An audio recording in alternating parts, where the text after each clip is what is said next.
एक दिन राजा इंद्रसेन सभा में बैठे थे, तभी नारद मुनि आकाश मार्ग से प्रकट हुए। राजा ने उनका स्वागत किया। नारद मुनि ने कहा, हे राजन, क्या आपके राज्य के 7 अंग सुदृढ़ हैं और क्या आप भगवान विष्णु की सेवा में तत्पर हैं? मैं आपके पिता का संदेश लेकर आया हूँ। वे धार्मिक थे, किंतु एकादशी व्रत का पारण समय से पहले करने के कारण यमलोक में हैं।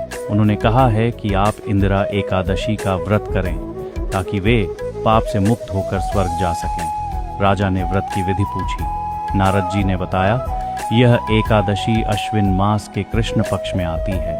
दशमी को भगवान की सेवा करें और भूमि पर शयन करें। एकादशी के दिन संकल्प लें कि मैं उपवास करूंगा और विषय भोग से दूर रहूंगा। दिन भर श्री शालिग्राम की पूजा करें, ब्राह्मणों को भोजन कराएं और दान दें। रात भर भगवान के नाम का स्मरण करें। द्वादशी को प्रातः श्रीहरि की पूजा करके ब्राह्मणों और संबंधियों को भोजन कराएं, फिर स्वयं ग्रहण करें।